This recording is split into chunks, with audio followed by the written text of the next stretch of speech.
you need to know. We hope it's helpful. And I think the next person up, Nancy, do you want to say anything further before we start down our list?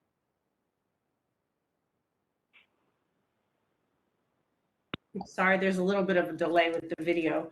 I'm really just want to take in all the information, and I appreciate all the Clean ISD teachers having started instruction this week, giving up their evening to participate in this virtual training. I know many of us were looking forward to having an in-person opportunity for the training, and just due to the number of people that needed to be in here and the logistics, it just worked out better to do a WebEx.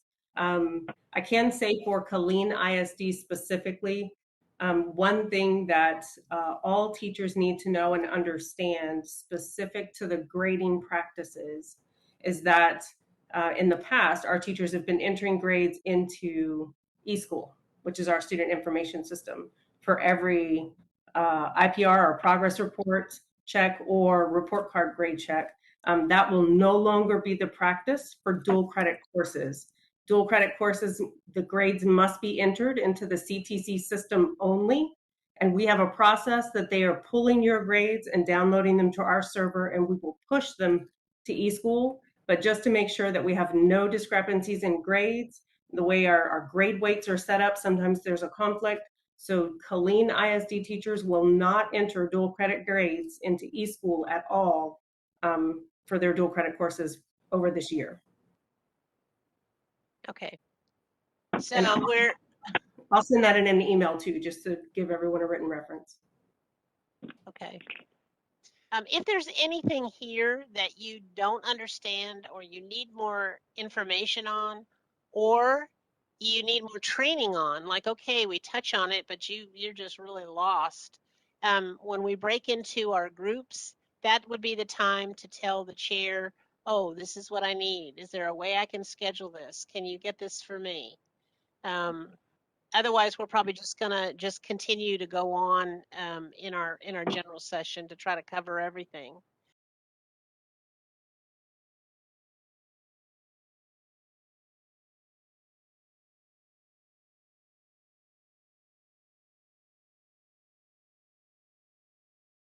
So the first one up is Ron Porter. Ron is the coordinator for disability support services here at CTC. Ron, you ready? Yes, I am. I've got a just a brief PowerPoint, if you can share my screen. Let's see. Share content. There we go. Oh, can you see it? Can you see the PowerPoint? Yes. Okay, great. All right. So I've got these 5 slides, and I think I can go through them in about 5 minutes. And then if you have any questions, just feel free to contact us. You can reach us at Disability Support Services, Central Texas College. We have a website as well. So, all right. Well, the first slide here, colleges are not required to seek out or identify students with disabilities, including dual credit students. We rely on the student to self-identify to DSS as having a qualifying disability, and they must provide appropriate medical documentation in accordance with federal disability laws and guidelines and complete our DSS intake e-form. Unlike secondary school, evaluations and obtaining required documentation of disability and any related expenses is the student's responsibility when taking college level courses. Sometimes this can be assisted by working with Texas Workforce Commission, who provides some evaluations for us, or for the student, I should say. We also cannot refer any students to any like psychologist or psychiatrist. In accordance with post-secondary federal disability laws, IEPs and ARDs are considered insufficient documentation at the college level and cannot be used as documentation to substantiate a disability. Colleges do not utilize follow or create IEPs for college level courses. We just simply identify the accommodations that the student is approved to receive. Uh, we leave it up to the student to discuss with the instructor. We encourage the student to discuss with the instructor uh, what accommodations they are approved for and to make sure that everybody's on the same page with what accommodations are approved and especially how they're going to do testing if uh, they have an accommodation for extended test time. In providing an academic accommodation, colleges are not required to lower or substantially modify essential requirements. For example, although your school may be required to provide extended testing time, it's not required to change the content of the test. Colleges do not have to make adjustments that would fundamentally alter the nature of a service, program, or activity, and that would result in an undue financial or administrative burden. Documentation must be recent. We'd like to see it within the last 5 years and completed by a licensed professional who is qualified or trained to perform valid testing to support the diagnosis or disability. So, depending on the disability or diagnosis, that could be a physician, psychiatrist, psychologist, licensed professional counselor, or licensed clinical social worker. Documentation must clearly identify a specific diagnosis with all appropriate diagnostic codes. Documentation must contain a list of all tests or exams that were conducted or used to determine the specific diagnosis and must contain a summary of results and findings. Sometimes a provider will not will review previous testing and they will conduct a clinical interview, and so they can list that also as part of the documentation. Documentation must contain a statement explaining the current impact the student's disability or diagnosis has on the student's overall academic performance, and it must also contain recommended accommodations and rationale for the recommended accommodations. And then the last slide here goes over some of our most common accommodations, including extended test time, and that can either be time and a half or double time, a separate testing area, uh, and this we have a disability support service testing that we can use. This is one of the important things to discuss with your student or have the student discuss it with you as far as where you want the student or where you are able to have the student test. So if you're not able to provide the extended test time in your classroom or in a, a different testing area, we're not able to proctor it the way that you need it to be, then you can have the student contact us and we provide all the instructions on who the student needs to contact and when the student needs to contact us about testing or using our DSS testing room. Being allowed to use a tape recorder in the classroom, being allowed to use a language master or a scanner pen, which reads the print, is also a common accommodation. Being allowed to have a note taker and or sign language interpreter. And this accommodation, these service providers are paid for and provided by Central Texas College. And the last one, books in alternative format, just basically an electronic copy of the book. We just encourage students to, if possible, purchase the e-version of the book. We have some PDFs of certain textbooks as well. So students are responsible for requesting accommodation through his or her assigned DSS coordinator every semester. So it doesn't go from one semester to the next. They have to send us an accommodation request e-form.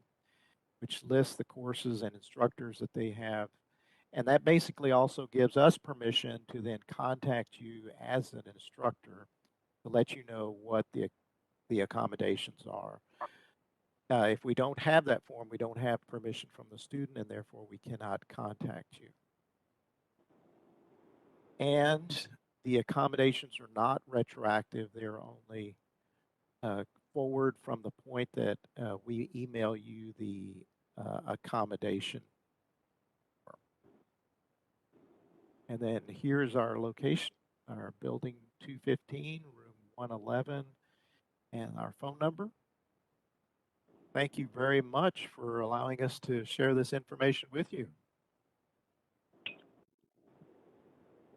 Thanks, Ron. So the basic thing that people need to remember is that the accommodations they have in high school are not necessarily the ones they will follow at CTC. They have to be reevaluated, do they not? Yes, in most cases, that's very true. Yes. And they have to self-identify, Yes, and they have to renew their accommodations every semester. every semester. That's correct. It takes about 3 or 4 minutes to complete that accommodation request. We The only thing that would be different is if for some reason they had another disability that required an additional accommodation, then they could submit that paperwork to us, and then we would also then adjust the accommodations based on that documentation. Okay, Thank you so much. Yes, ma'am. Appreciate Thank it. you. Yes, Jen, ma'am. could I just restate what I understood for the K-12 folks? So if a student is served through special education or 504 and they have an IEP or an IAP giving them accommodations in high school, and those students are enrolled in dual credit classes, whether they're taught by a district teacher who's been approved by CTC, or whether they're taught online, or whether they're taught at the college campus, those students cannot use the accommodations in their IEP or IAP for that course. They must fill out their form, their Etrieve form, to request accommodations, and that request will be evaluated and either approved or denied. And then the instructors will be notified directly to indicate what accommodations, if any, the student can have. Is that a good summary? Yes, that's correct. Thank you. Yes, ma'am. Thanks, Nancy.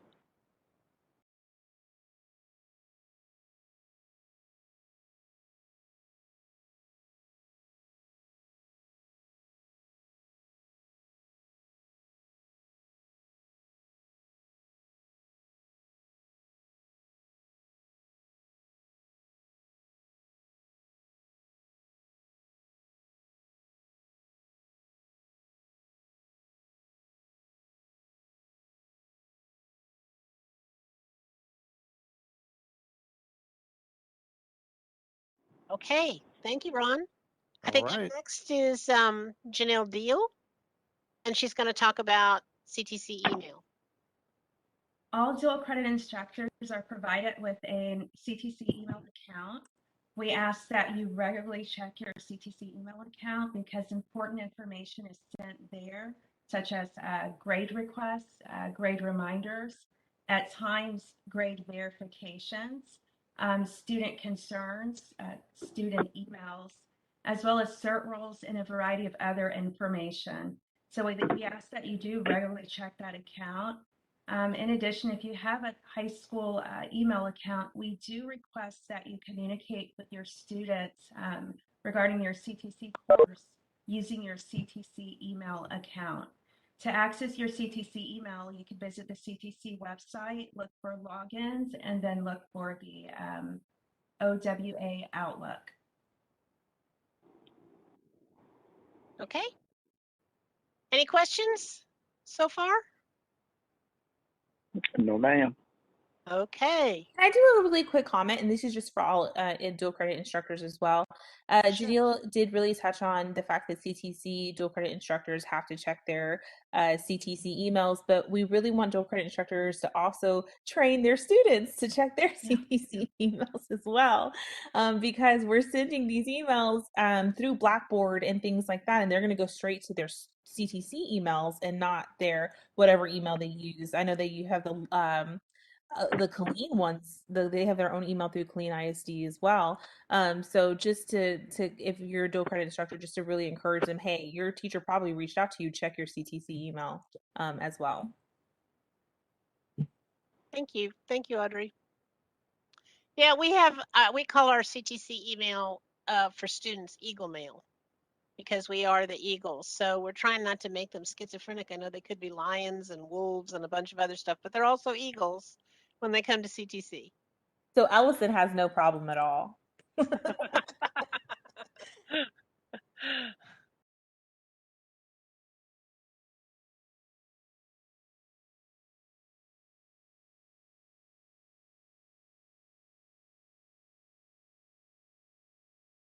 Okay.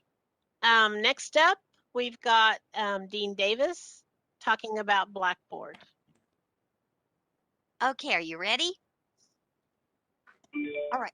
First of all, we use Blackboard as our learning management system for all of our courses, whether they're lecture, blended, online, SBL. So you as instructor should have courses that appear in Blackboard. To get to Blackboard, you'll go to, this is easy, ctc.blackboard.com. And the login instructions are on the login page. You'll use a specific username and password, as will your students. Um, your courses will be in Blackboard. Um, we do have content, I think, for all of the dual credit courses. So you should already have content that is what the departments want you to use for the courses, whether they're lecture, blended, or online or SBL. We have had some issues in my department. The DEET or distance education and educational technology with some illnesses. My people who copy the courses have been out for an extended period of time, and we just have a new person who is doing wonderful, but it's just one person. So if you log into Blackboard and your course does not have content, please let us know immediately. You can email me at sdavis@ctcd.edu. That's probably the easiest one to remember. Tell me which course it is, what the start date is. We refer to the Blackboard ID, which is that long thing with like ENGL 1301 dot, and then it'll have the start date, which would be 2021-08-23, and then dot, and then there's going to be a 6-digit number. That 6-digit number is your unique Blackboard ID. So if you can provide us with all that information, it makes it very clear to us as to which course we need to copy content into, and we will get right on it. We do have Blackboard training that's available online. People ask me how long it takes. You have to request it through HR, CTC HR. Some people, depending on their skills, can complete it in one day. Other people take several days. So it just depends. I can't really give you a timeline. I do recommend if you have not done Blackboard training that you do so. But we have a lot of resources available at our distance education and educational technology website. It's online.ctcd.edu. There is a special um, quick link just for faculty, so you can check on that, and it will give you all sorts of information. It'll tell you who the department chair is and their contact. It'll give you Blackboard tutorials. It'll talk about BioSig, which is our student verification system. It'll talk about BioSite, which is a new system we have for monitoring tests are taken remotely. So I do recommend that you go to our website and check out all the resources that are available there. It is important that you use Blackboard for your courses because the Blackboard gradebook is what we use to extract the grades from for the various times during your course. It may be 6 weeks, it may be 9 weeks. It depends on the school, but we will automatically extract the grade from the Blackboard gradebook. So it's really important that you use Blackboard and keep the Blackboard gradebook updated. I think somebody else is going to talk about the specifics about that. But again, if you have any questions about how to do the Blackboard gradebook, there's information at our website, and you can also contact our tech support people. They're available 24/7, 365. Um, what else did I want to say? Your students will be put into Blackboard for you. We will also send you by email to your CTC email address a roster that contains all the students' names, and it will also contain all of the email addresses we have for each student. So that makes it very easy, like the first week of class, if you have students who are not logging in or whatever, you can send them an email and remind them. I don't think it would be as much of a problem with the dual credit students. I think a lot of your classes are probably lecture. Um, I'm trying to think of specifics for you. Oh, Blackboard has a message system. I recommend that once your students are in Blackboard, you suggest that they use the message system.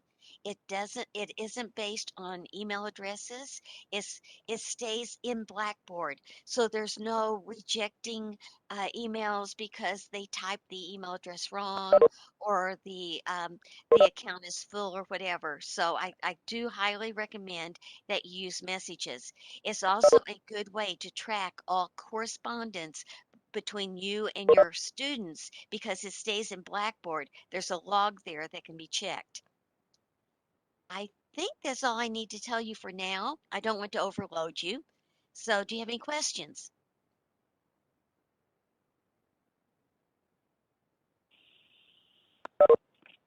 It was a lot of information I pretty fast. I know I talk fast, I can't help it, but just remember sdavis@ctcd.edu for my email address and the DEET the DEET website at online.ctcd.edu. That will give you contact information and all sorts of stuff. So yeah, I think it's helpful if you can explore the website. But if there's anything specifically like I need to hear that again and I need to hear it real slow, tell your chair. Your chairs can set up extra training for you and get you hooked up with all the right people. So, like I said, Well, thank you. fast and dirty version. Hey, Yeah, Sharon, no thank you kidding. so much. You're welcome. Okay.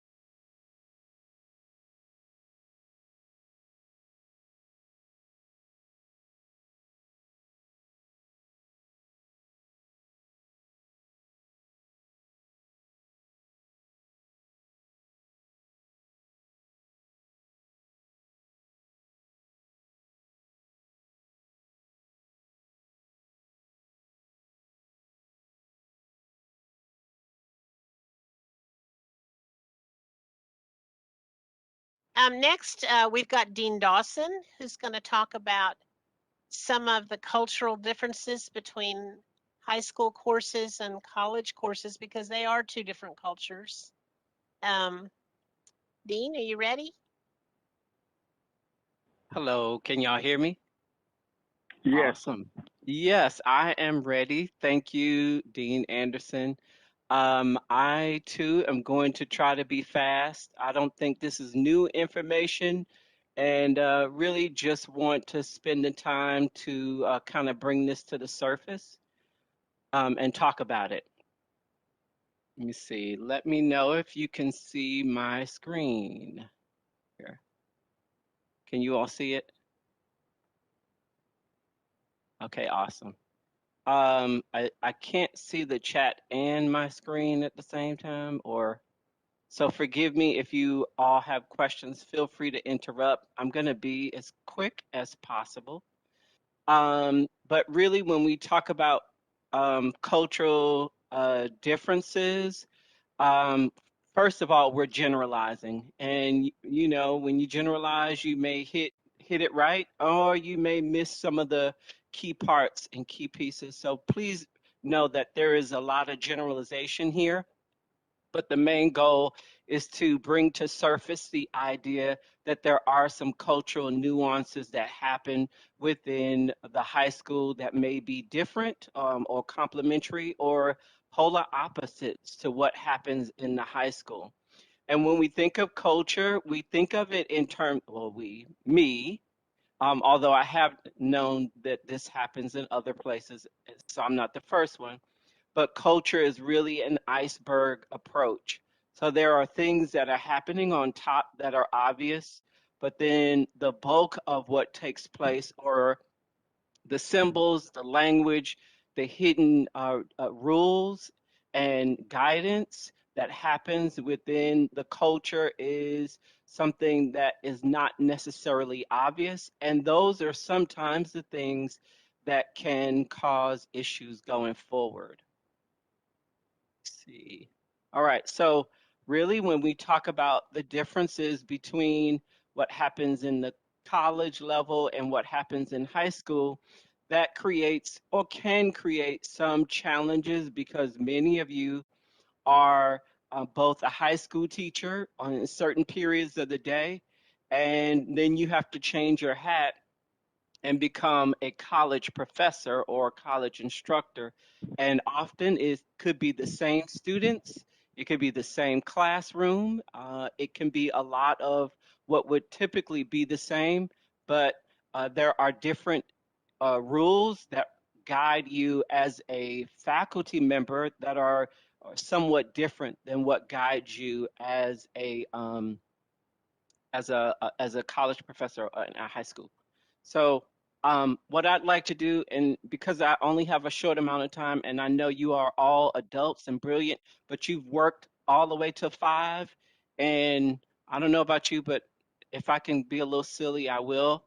So here are some of the things that I'd like to talk about in terms of the top part of the iceberg, and then what that may mean in the bottom portion. So when we look at grades, you know, it could be a matter of, you know, I'm just really trying to make it work for myself in the high school setting. But in the college, it could be about financial aid, not getting in SAP, um, trouble with SAP. It could be a lot of different challenges when it comes to deciding on how well you do in high school and in versus college. I have some of my kiddos. I have 2 high schoolers, and I'm amazed at how many times they get a chance to get the assignment in, as opposed to college, where I know that that may be a challenge. And those sort of things, even though they are standard practice, they create a cultural mindset for certain students that may get into college and expect that.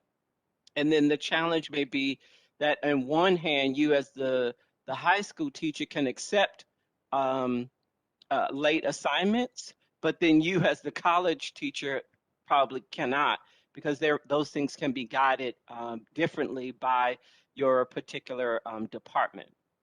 So then here's a question for us to talk about, and you can put it or answer it.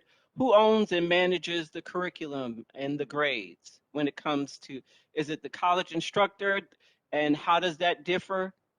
And then is it the high school instructor, and how is that different? And anyone specifically, who manages the or owns the curriculum, depending on your perspective. So from a college instructor, who owns and manages the curriculum and grades, and then from a high school perspective, who manages and owns the curriculum and grades, and how does that differ from one another? really we think that the students are the ones on the grade because the grades are a reflection of the students' efforts. That's good point. Yep. Very true. Yeah, very true. And then when it comes to managing, the ownership is on CTC to manage and own the curriculum, right? Which could be different compared to the high school where the curriculum is could be geared towards standardized tests and could be geared towards a standardized curriculum that could be different than when you get to college where really that faculty member is the one who created the course, created the curriculum, created how things work and manage, and they use the syllabus as a guide for that particular student. And in that syllabus, it provides the direction and insight on how they grade, what are those assignments, how they are weighed, and when those due dates are. And that could be a cultural difference in of itself because you don't typically get a syllabus from a high school class. Amen. Yeah. Any other insights before we move on? I don't want to belabor the point. Dean Dawson, I do Yeah. want to add, Kirsten and I, in our office, we deal with student complaints on a daily basis. Some of them are deep and complex issues. Mhm. But I will say that we tell our teachers, we tell our faculty that to remember that when it comes to legal matters, if they bring in an attorney or something about an academic matter, your syllabus is your legal contract with your student. So we encourage them, if you have rules, if you have things that you expect from the student, try to get that in your syllabus. We like to see that published. That helps us sort out a lot of things so that things do not boil down to hearsay. And I'm just sharing that with you. That's what we tell Mhm. our faculty. I think that's a good point because again, you are oftentimes faced with the dilemma of I'm in a high school, but I'm having to now adjust to what is expected in a college framework, and there is a need to talk about some of those rules that really is not just up to the good graces of the faculty member. Is really about what's stated in the syllabus, and then they're having to be equitable in making sure that everyone is treated fair based off of the rules within that syllabus. So yeah, there are very much some differences there. Okay, let me on here. All right, next one, skipping school, right? So here you get a chance to see the difference when you're there in high school. There's requirements. You're automatically going to get the parent involved, but with college, that there is some value and money added in connection to your class or pursuing, and there are some differences that are associated with that. Okay, so really, which requires more flexibility from the teacher? Is it the college instructor or is it the high school? And what are your thoughts about that? Dean Dawson, I think I've taught both actually, but I think at the high school they actually have to be quite a bit more flexible. They've got pep rallies or they've got students going to a track meet or to a UIL academic conference, and so they might not be able to be physically in class for a designated exam day. So I think high school teachers have to be a little more flexible with their due dates and their curriculum. Thank you. Agreed. That is, yeah, go ahead. Someone else? Agreed. Mhm. Yeah, yeah, I would agree too. My mom is a high school teacher. I was amazed at all she was able to do in her 8 hours. It was incredible. But then I think the cultural part to that is when you're dealing with a faculty member who may not be as flexible, the college professor could be appear to be rigid and not willing to budge or, hey, my high school teacher did it, why can't you? And we have to be mindful of these sort of differences that happen when we're relating to students and we're conscious that there are some nuances. Or if you're the same high school teacher where you can be flexible in one class and you may have different guidelines in another class as you are both the professor and the high school teacher all in one. So thank you for that insight. That's good. Okay, next thing, classmates. As we know that there are certain dual credit classes that are assigned to certain like KISD has their own classes, but there in college there's generally a mix, and sometimes you get a little bit of both. You get a little mix, and then what happens and the behaviors and the expectations within the classrooms are definitely different and change, right? So talk to me about this. Which requires more self-directed learning? Is it college or high school? Definitely college, because in high school, the instructors pretty much tell the students, okay, you do this on this day. It's very specific guidance, where in college, the students are expected to be self motivated and to see the syllabus. And okay, something is due a certain time, so they're supposed to turn it in at that certain time. Yes. I agree with Dean Davis. We see a little bit of both, and I think for our math dual credit, we see really high success rates, but the reason is because they have the structure there that they don't have in college. They have someone there and they know they're supposed to do math at 9 o'clock every day, and somebody's cracking the whip, so they do not math at 9 o'clock every day. And your picture before of the guy hitting the snooze button, that's what happens in college. That's good. Any other feedback? I agree. I think you know, ultimately there is the expectation in college that you come ready, that you already have those sets of skills, but um, unless those things are taught, sometimes the students may or may not know that, but that is the general expectation in college. And that idea really creates schedules and expectations and requirements, and really how you manage your day, your life. All those things are really centered around the idea that you're the self directed learner when it comes to college, as opposed to really the faculty member doing about 80% of the instruction and leading and having the conversation and reading and using the textbook. There may be minimum homework because a lot of the work is done in classroom.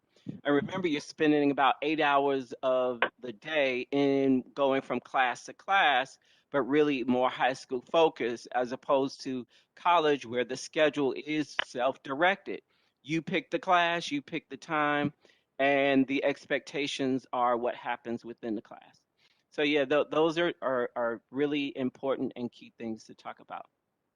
Now, here's the last one. Really, you know, when we talk about high school, really what and the difference between that and college is really about what's the end goal? What's the difference in what are we trying to accomplish and achieve? And for high school is it could be about completing the ACT or getting into college or getting a job. But in college, there could be other end goals that also play a part in culturally how you engage with the content, with the work, with the faculty member, and so on. Now, these were just a few of the things that we could talk about, but as I mentioned earlier, really culture is the unseen rules and some of the unseen things in how you manage and handle the students and how you conduct class. When we talk about rigor, um, and how that impacts the way the class is structured and how hard the content could be, and then the scaffolding that it may take in order to make that happen, which could require more or less of that particular faculty member and could require changes. So again, where you would normally be the flexible instructor, there may be different cultural differences when you become a faculty member that you should be aware of. Now, I just want to hit on a few highlights and move on, But if you're interested in more conversation and a deeper dive into it, then let us know, and we'll definitely be willing to do something to help support you as you sort of have to navigate these two worlds and be experts in both of them, and then to help to give a pathway for your students. So one of the things that I wanted to mention, just to add on to what he was saying, was something they call the 80-20 rule. And it's something that a lot of universities use as a guideline, that in high school, the students get like 80% of their information directly from the teacher. 20% they get outside of that teacher, and maybe that might just be the review before the test. But the university standards are flipped, where they get usually maybe 20 or 30% from the instructor, but the rest of it is a lot of research and finding things on their own, or reading, or doing the things that's given to them to do outside of class, because there's a lot more expectation that they will have hours to put in outside the class. And I have to say, again, Kirsten and I, we deal with student issues all the time. Academic student issues falls under us. And a big reason that students get in trouble with suspension, expulsion, probation with their grades is because they are trying to do too much. They know how to handle their hours during the day. They know what they have to be in class. They know how much time they need for their jobs, or whatever they're doing. But they forget that whatever they're doing, whatever time they're spending in the classroom, they've got to allot at least that much time, if not double that time, outside of the classroom to perform the tasks that class is going to expect them to do. There is that external work that they have to plan for. And when they don't plan for that, the next thing you know, they're in huge trouble, because they just don't have enough time in the day to get done everything that they've scheduled for themselves. So that's just something to be aware of. Okay. Thank you, Dean Dawson. Again, I appreciate it.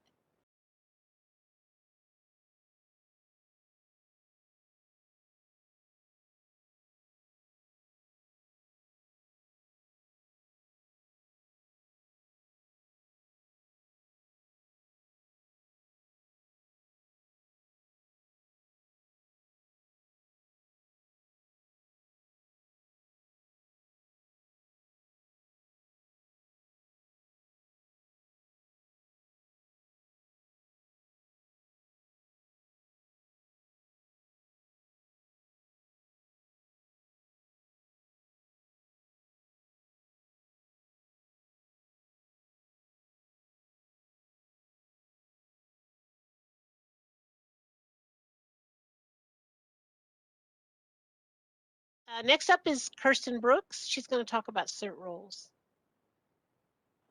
Okay. Can you see my screen? Can you see my screen? Yes. Okay, great. So since we talked a little bit about what is important before class, now we want to talk a little bit about what is important while you're managing your course. And the first thing we want to talk about is the census role or cert role, which is located in Etrieve. It's very important that you certify your roles, and you should receive somewhere around day 10 for a 16-week course, a notification in your ctcd.edu email account that lets you know when to log in and when to certify your role. The system we're using to certify roles is the Etrieve system, or also called eForms. It's important that you certify roles because that is our way to get state funding. So, okay. So to log into Etrieve, you would go to the ctcd.edu website, and I tried to be a little creative here and doubled up on screen. So, but anyways, once you get to our CTC website, Right above these buttons here, you will see faculty and staff. You click on faculty and staff and it will take you to the next screen, which is, as mentioned previously, there's a login screen. So we have faculty, staff, calendars, and login. When you click on login, it gives you a drop down, and one of the items is eForms right here.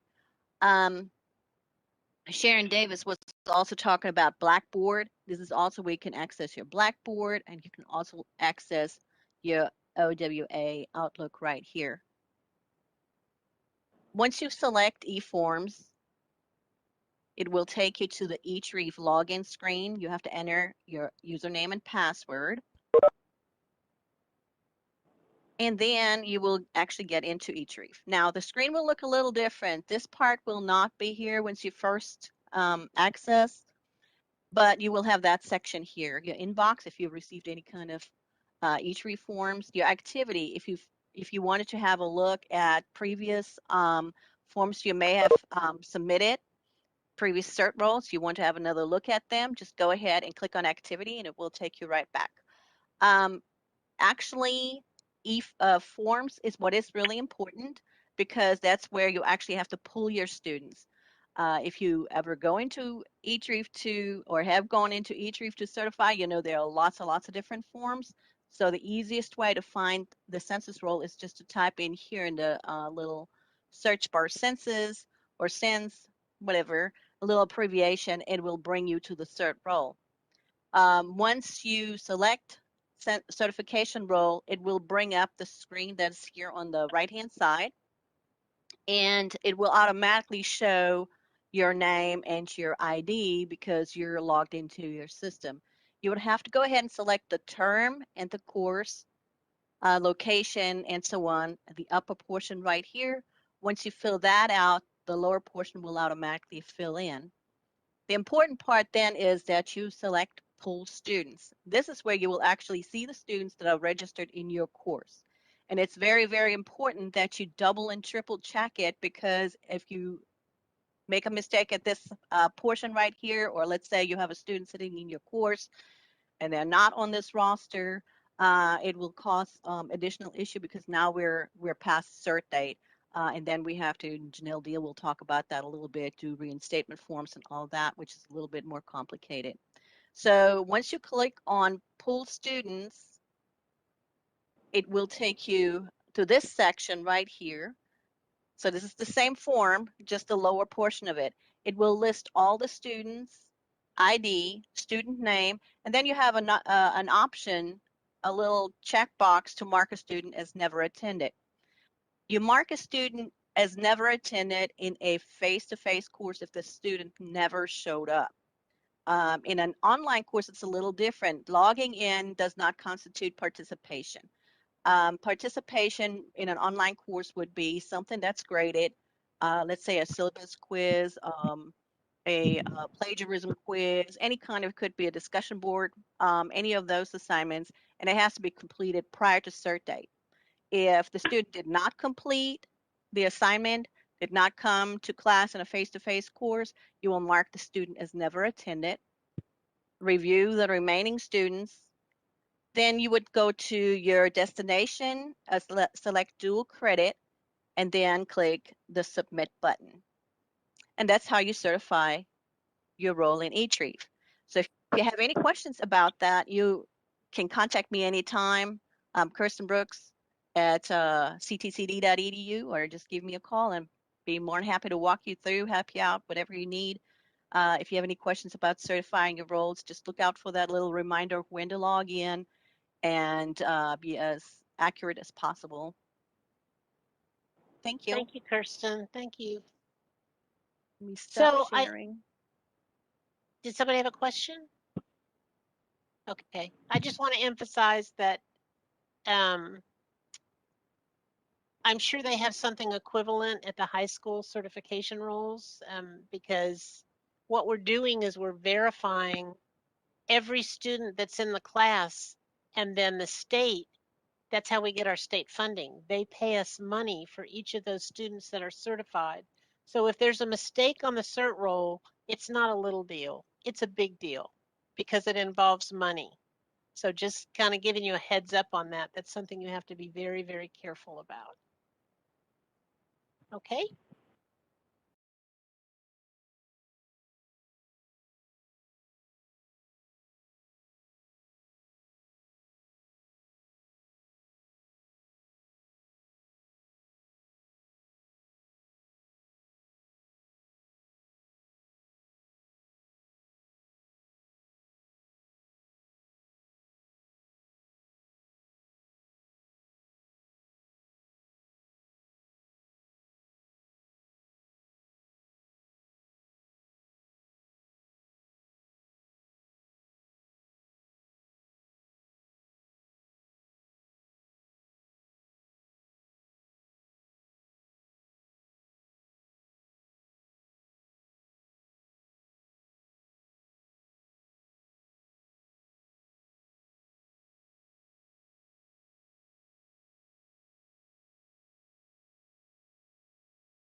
So the next one up is Deborah Prescott. She's going to talk about entering your grades. Good evening, everybody. Let me get shared.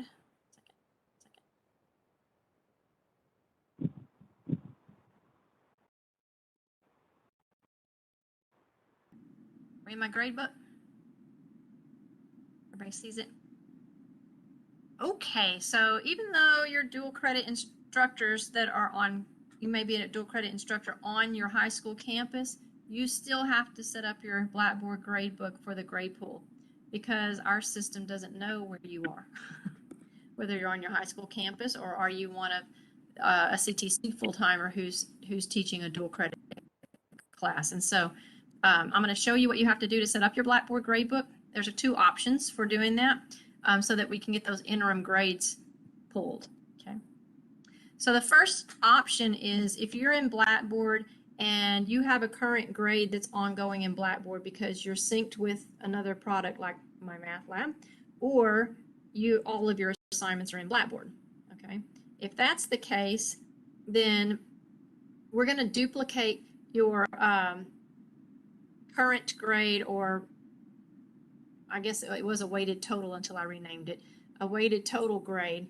We're going to duplicate that column.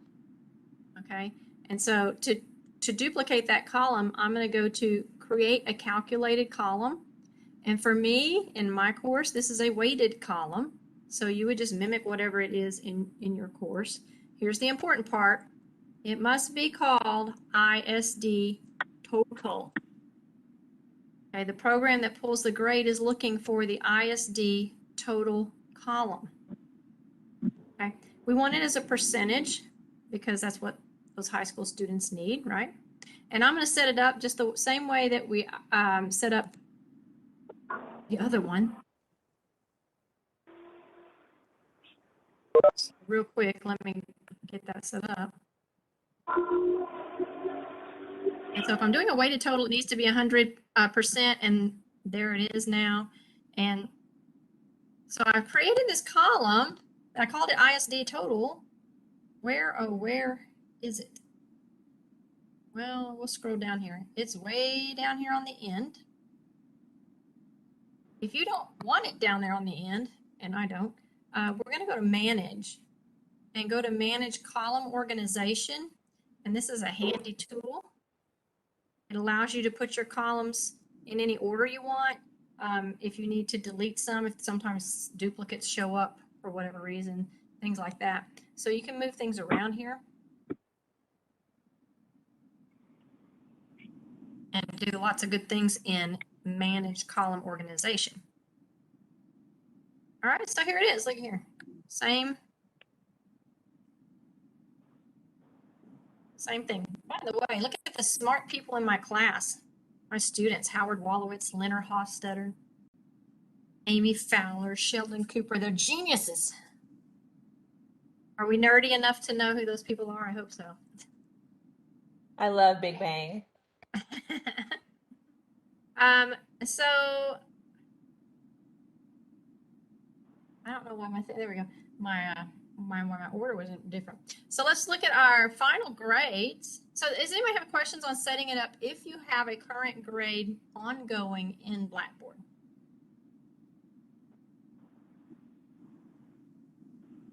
Okay. So let's do the other way. If you don't have all your grades in Blackboard and you're going to have to manually do your interim grade reports. To do that, we would create a column, not a calculated column, but just create a column. And it must be called what? ISD total.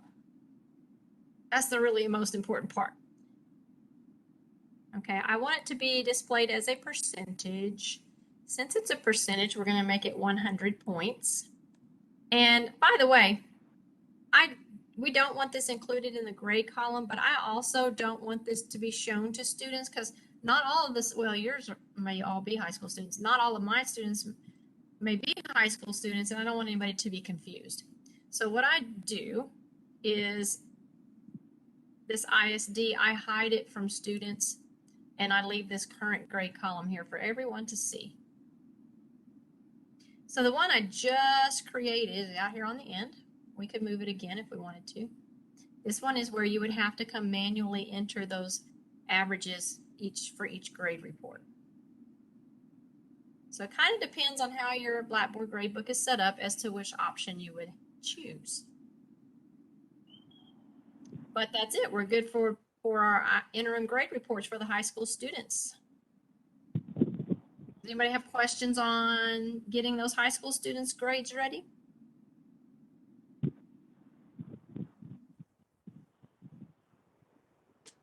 Okay.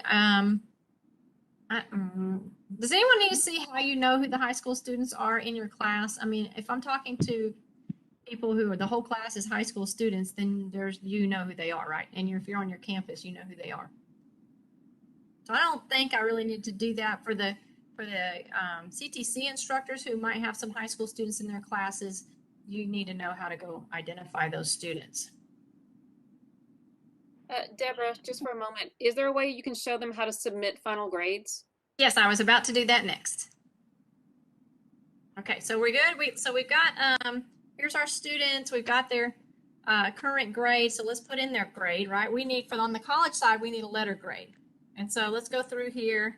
We have an A, a really high B, sorry, Amy, and a B, and a C. And Howard Wolowitz, he's just an engineer, so a C it is. So we need to now submit these grades. We have our Blackboard gradebook looks beautiful. I've got all my averages in here. I have my letter grades. So let me point one thing out. CTC needs the letter grade to be recorded. And so I'm going to go change something real quick. So here's what we're going to do.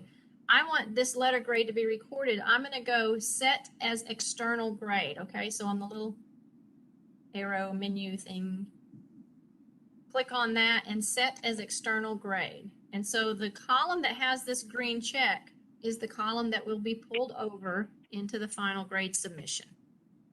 Okay, and so to make your life easier, and go ahead and check that column. All right. And so now how do we submit the final grades?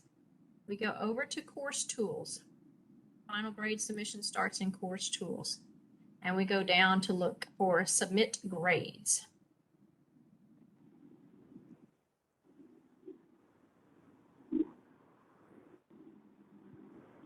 Okay, and so here's my current grade that's over there. It pulled it, that ABBC that I just entered. Okay, but I need to fill out this final grade column. This is what will be submitted. So you may have to, sometimes this up here might work. It hasn't worked for me lately. And so you may have to manually enter them. Just copy that column that you see there to the left, but I have to fill out this final grade column. and then push submit. And that is all for the final grade submission.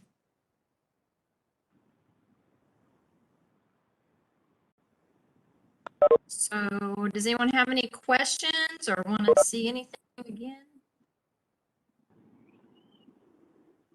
So just because you are a high school student on a high school campus entering grades into Schoology, or however you say it, you still have to do this Blackboard ISD total column, or we're going to get flagged. I get those reports, and when I get them and they're from so-and-so, I'm like, well, they're on the high school campus. I'm sure they know what their high school students' grades are, but we still need to have them in there on our end, okay? So they just This method that Deborah just showed puts the grades directly into the CTC student records, just to be clear. Right, and it's the ISD total column that will pull it for the high school grade side. Right.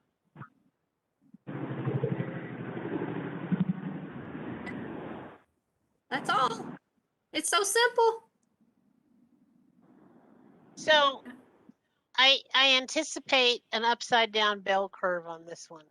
I think people either are familiar with Blackboard and it made sense to them, or if they're not familiar with Blackboard, this looked complicated and weird. And if you're one that got confused by this because you haven't used Blackboard and you're not familiar with these screens, then again, tell your chair when you meet with them in your group. Say, I really need some more help with this. I was lost. And I have a video that I send out to my faculty at the end when it comes time for grades, just as a reminder on what all we need to do and how to get it right. So I don't mind sending that to anyone. Just let me know if you need it.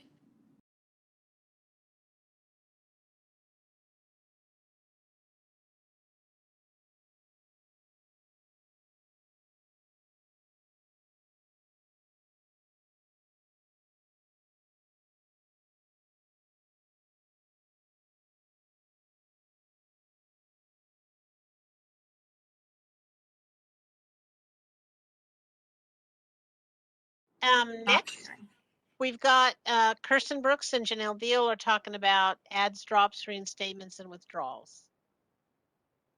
If a student expresses interest in adding a course, dropping a course, or withdrawing from a course, there is a form available in Etrieve. High school students cannot use that form. To initiate the process, please direct students to their high school counselor.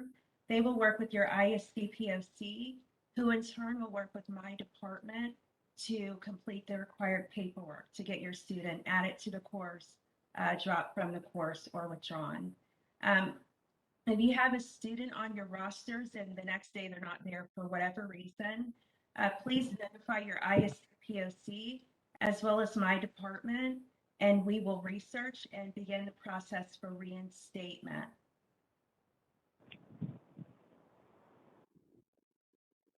That's all I have. Kirsten, you got any more? I guess I just would like to add that, you know, we had before students who were sitting in class the whole time and they were not on the roster. It's very difficult at the very end when you try to post a grade and the student is not on the roster. There's no place to post a grade at the very end to try to get that student added. So it's extremely important to, number one, check the attendance roster. Number two, make sure your cert roll, because everybody should be correctly on that cert roll, that you double and triple check, and just keep reviewing and reviewing. So not just review at the very beginning, but all the way through the course to make sure that everybody who's supposed to be in the class is there and accounted for. So. And Kirsten, I just want to add also, especially for the teachers to understand that there is a timeline for adding and dropping courses. You can't just do that at any time that you want to throughout the semester. It depends on the length of the course, which is why it's really important for any student who wants to add or drop, be directed to their high school counselor. Yeah, and let me just say that also, sometimes we have had concerns where somebody marked somebody as a student as never attended, the student dropped out, and that was an error. So at that point, just come back, let us know this was an error, and then we can go ahead and get that student reinstated, because everybody makes a mistake here and there. So it just needs to get fixed before the end of the course for sure. Thank you. Thank you, Kirsten and Janelle. Okay, we'll move on. Next, we have Julie and Mariana talking about retention alerts. Dean Starkey, you ready? Yes, and I also was supposed to talk about the academic studio, and I think we're going to reverse it, and we're going to do some of the resources first, and then we're going to do the retention alert. So we're going to do it just reversed, if everybody can bear with us. I'm going to share my screen with you real quick so I can go over some stuff. Okay, can everybody see it? Okay. I just want to go over some stuff really quickly.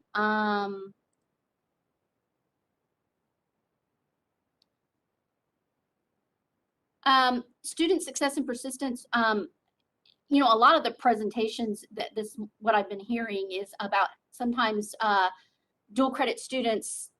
There is a disconnect sometimes between what their high school experience and their college experience is all about. And honestly, what my area deals with, student success and persistence, is that disconnect with students. Most of the time I'm dealing with it here at Central Campus, or from a student who has already graduated high school that's in an online class. But a lot of what my area is charged with doing is providing resources and supports to students who find themselves in a really difficult situation. And most of the time it's because they don't understand and they haven't comprehended the rigor that is required in a college class, and it's gotten them in trouble, whether it be from a time management perspective or not understanding the syllabus and not studying that. So there's all kinds of things that happen. My staff is the group that really goes in and kind of helps students with that. And even a dual credit student is entitled to the resources that I have available for students. And I think that's very important that you all know that. These are some of the areas that fall in my area. I'm not going to at all talk about disability support services. You've already talked about that. And I'm not going to mention at all the residence hall. I did want to mention career services because I think this is a really important one. I don't even know that you guys are aware of what we offer. The first thing is the My Plan assessment, and this helps students who are trying to figure out their path in life. It talks to them about their values and their work ethics and that kind of thing. If you're teaching like the learning frameworks class, this is a great thing to offer to the students, but it kind of will share with them some options, and we all know how important it is for a student to figure out their path, and this is what this helps accomplish. Also, what my career services area does is resume preparation and mock interviews. And if we have any of your students who are in a career technical area, they have to be ready to go out into that real world and get that job. And what we find is so many of our students, yeah, they've taken this class, but they're not ready for that. And so this is being really built into a lot of our college classes, and people are working with career services to do that. And I encourage you, if you ever have a spare time in your class or some spare time, that you reach out to our career services staff. Keisha Holman, she would love to connect with your students and help them with this process. Student life is another big area. This is mostly our area that does clubs and organizations, but I also wanted to let you know that they also do tours and things like that. So if you have a student that's transitioning to our campus, we can set that up. The website is listed up there. The other thing that I want to know is this area has really, during the pandemic, and it will continue, really focuses on doing a lot of virtual sessions for our students that really teach them about some really important things that they're going to need going forward as a college student. Some of the ones that we have coming up for Welcome Week is a session on financial literacy. We have a session on managing your mental health and being a college student. So there's just all kinds of neat things. This area also has started an Eagle Talk podcast, which it's for students, it's with students, and your students are more than welcome to participate in. And I just wanted to share that because it's such great information, whether they're dual credit or not. It's just great information that we're providing to students. Textbook lending, I'm not going to go a lot into this because this is really more for a student that's going to be here on campus, but we do offer textbook lending, childcare assistance, and soon to come bus vouchers That's really if you're attending on our campus, more so than if you were in a high school setting, but just wanted to know that we do have that available. We are the area that provides services to students, and this is where I'm going to talk about my staff member, Charlotte Wesley. She's specifically identified. She's kind of like our guidance counselor at CTC. She works with the students that find themselves in trouble. She helps our students if they are on probation and suspension, trying to figure out what kind of classes they should be taking. She helps our former foster care, a homeless student. She helps identify resources. And I just wanted you to be aware that we too have a staff member, and your student is more than welcome to reach out. You are more than welcome to reach out to Charlotte Wesley for help. We provide resources both on campus as well as community resources to help students, and we also handle all of our orientation. So we have a lot of neat videos and different things that we can help students with, but I wanted you to be aware of that contact. Here is our resource listing, and I'm going to send this out to all faculty. And it's a resource listing. It lists all of our campus offices, academic departments, how you reach out to them and what they do. And it also gives you a listing of some of the community resources that are really important for students to have access to. And so we will be sharing that with all faculty.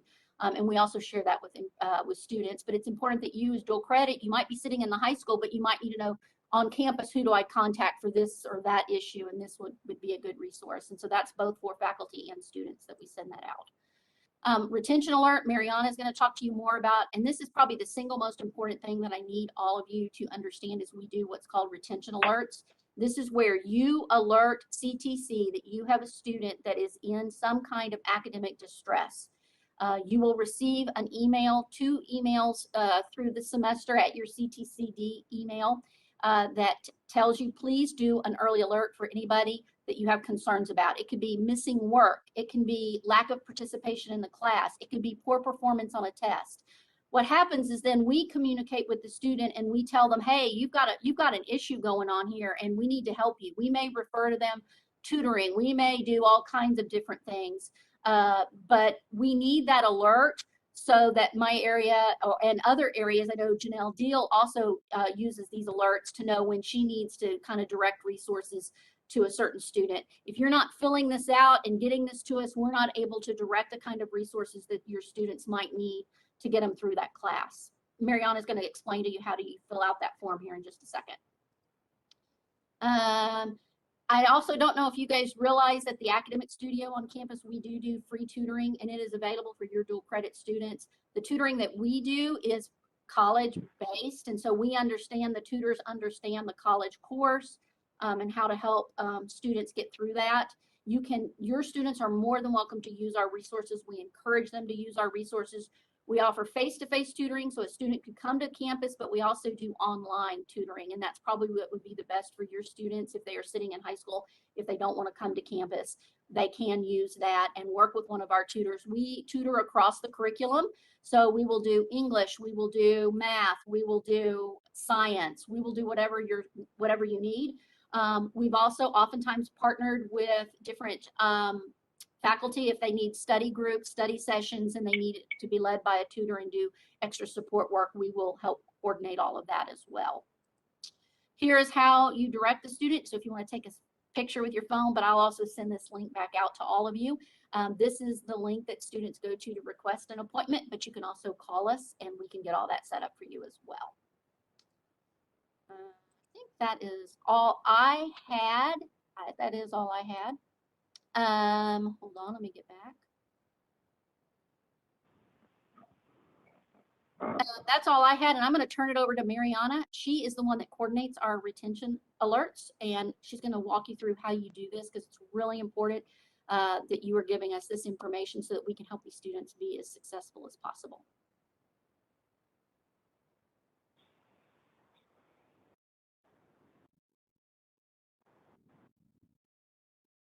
Okay, can you all hear me? All right, how to pause my class.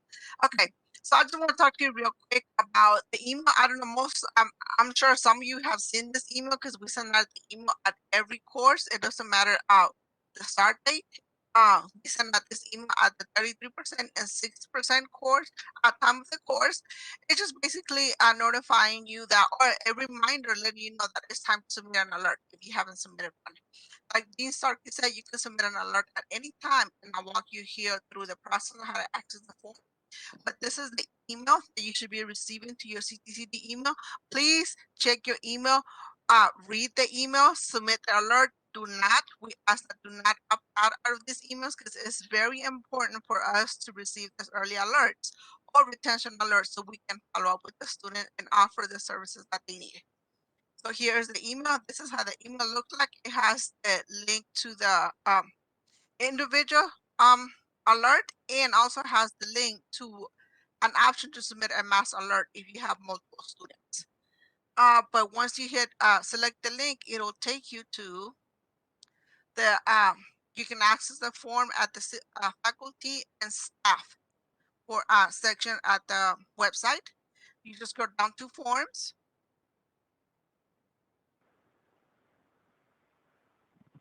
And you will go to student success forms. If you click on the link on the email, it will take you directly to this area right here. You will have the retention alert, which is the individual alert. And it's a very simple form.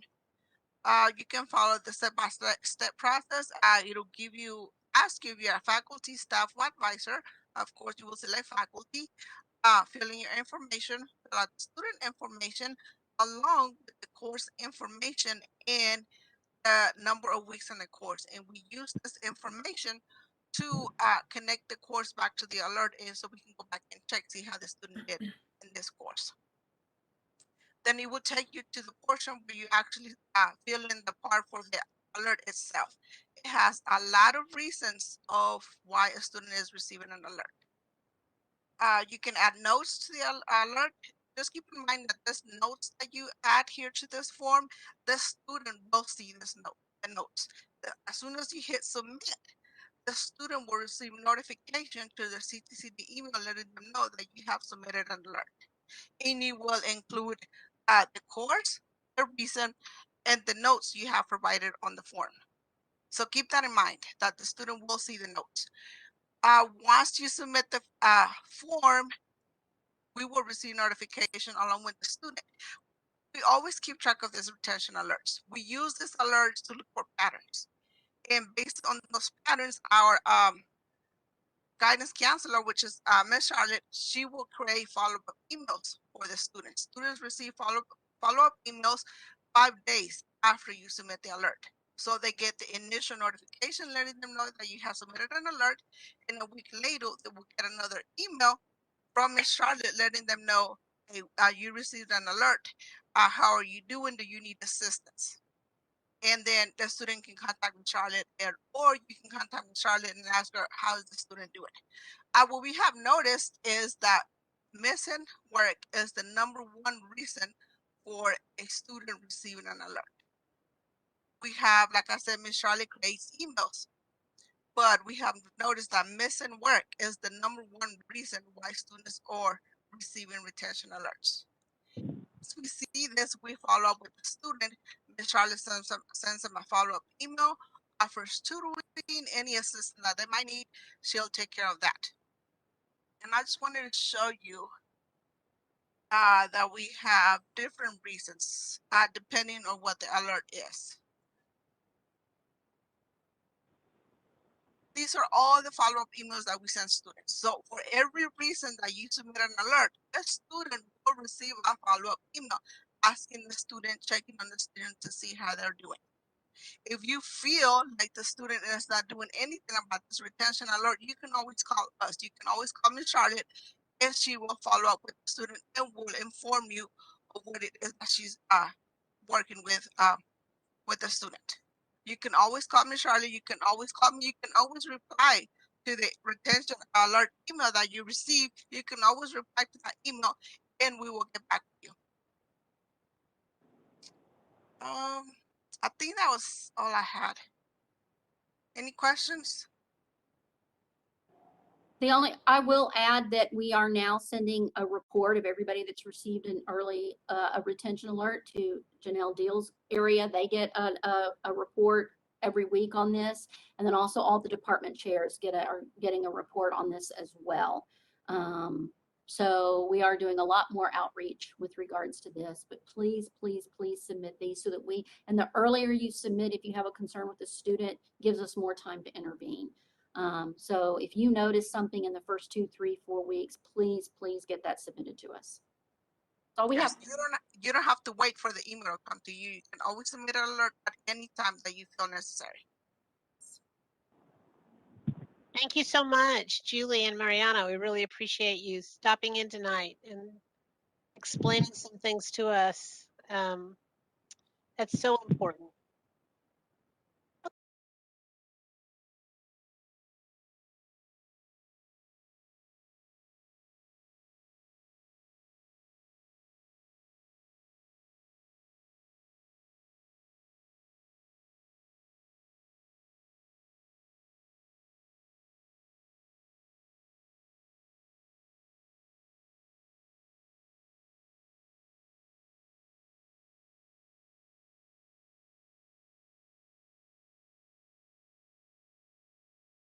Okay, so next we've got Margaret Handrow. She is our virtual librarian. She's going to tell you some of the things that are available through the CTC library. Margaret? Thank you, Dean Anderson. Let's see, there we go. And let me bring up my. Well, good evening, everybody. About the library. Basically, the library builds on success. And so we have students that come in, they're frantic, they don't know which way to go. Library gives them direction, guidance, and we build a pathway to success. We do this several ways. We have in-person instruction that we give. We help them develop search strategies, locating resources, how to research paper styles and formatting. We also do this virtually. So we have practically speaking, a 24/7, 365 connection, either through our events or through our tutorials or our recorded seminars or through chat. So basically your students will be able to get pretty much an immediate response back from the library or assistance anytime they need it, no matter where they are. We have seminars that you can request. We can do them in your classroom. We can do them virtually, or if you want to bring them here to the library. We also have a number of recorded seminars for specific classes in English, history, and some of the business. If you need something very specific, maybe on how to use MLA or APA citations, we can tailor our seminars to those topics as well. We have a writing center that your students can come into. There are 4 workstations where they can sit down and type their papers on a computer. They have internet access. There are also style manuals, dictionaries, and thesauri in there. And they can also have like a one-on-one session with a librarian to help them from any stage of writing their papers to actually editing. Plagiarism, I know, is a big problem with just about everyone on campus that teaches. What the library can do is we can offer workshops for your students on how to avoid plagiarism, proper use of in-text citations, what copyright is, how to use source citations or develop source citations. We can't explain copyright laws, but we can provide you or your students with information about them. We have a proofreading service. It's not unlike what's offered through Academic Studio. We do have a 24-hour turnaround time. It's available 24/7, 365. And that includes holidays and times that we're closed. So we've had people that have turned in papers Christmas Eve before midnight. Christmas Day, they have their proofreading reports back.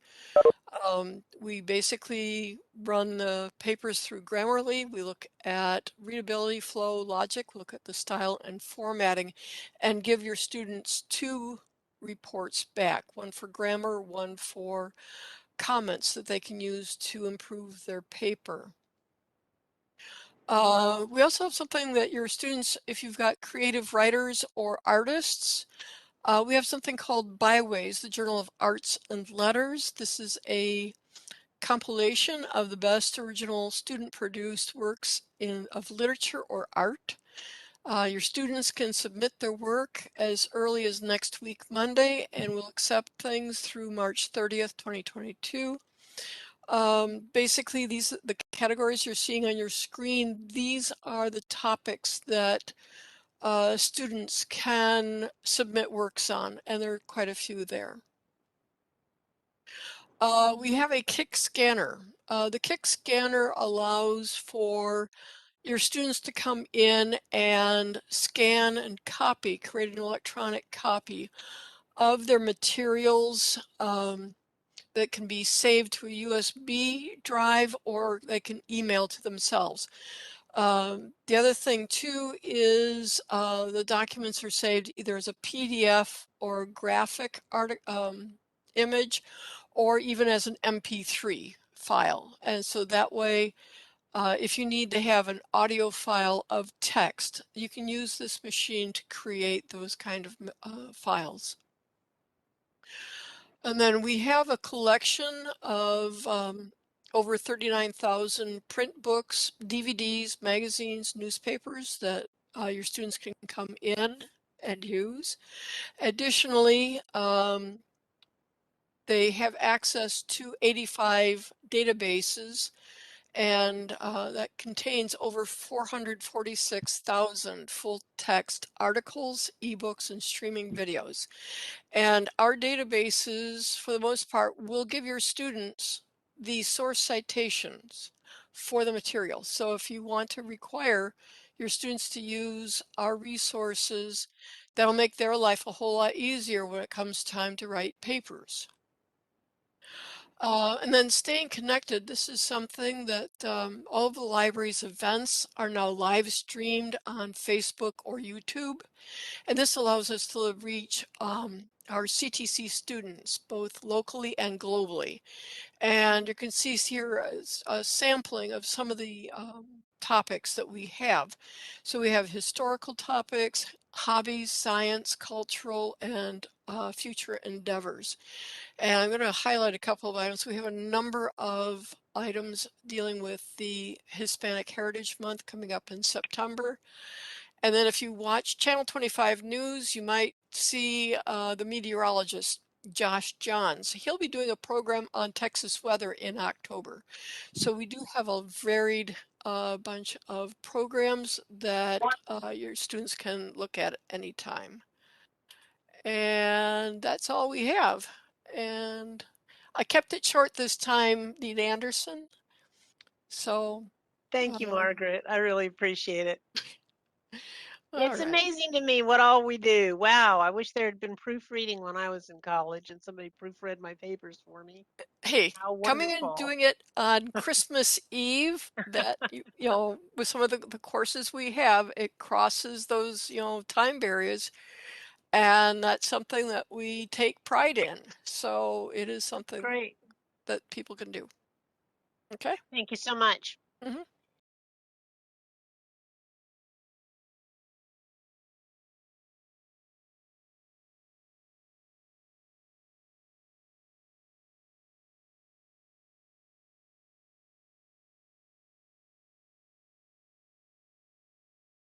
Mm-hmm. So I really have the next section, but I think I'm just going to say maybe one sentence about it because we're running a little bit behind, and I need to give a little bit of instruction once Janelle Deal is finished with her section before we divide out into groups. I want to be sure that everybody's gotten a WebEx. But let me just say one thing about IPs. If for some reason someone does not finish their course, They do not finish their work, and they're 3/4 of the way through their course and they're passing. You do have the ability to give them an incomplete passing, and I would just suggest to you that you read about that section in the catalog or call and ask your chair about how to do that, because there are some very specific rules about it. And it's really very much the exception, not the rule. We can do it, but we don't do it very often. And we need to be sure that we understand all the rules around it. And that's all I'm going to say to kind of speed things up. So I'm deferring that to the chairs that you can ask more questions. Janelle, you want to wind up with the last section? Sure. Students are permitted 180 days to dispute their course grade. If you find a reason to update the grade, we ask that you use the change of grade form that is available in Etrieve. In addition to doing that, we ask that you please notify my department so that we can notify the school district that the grade was updated.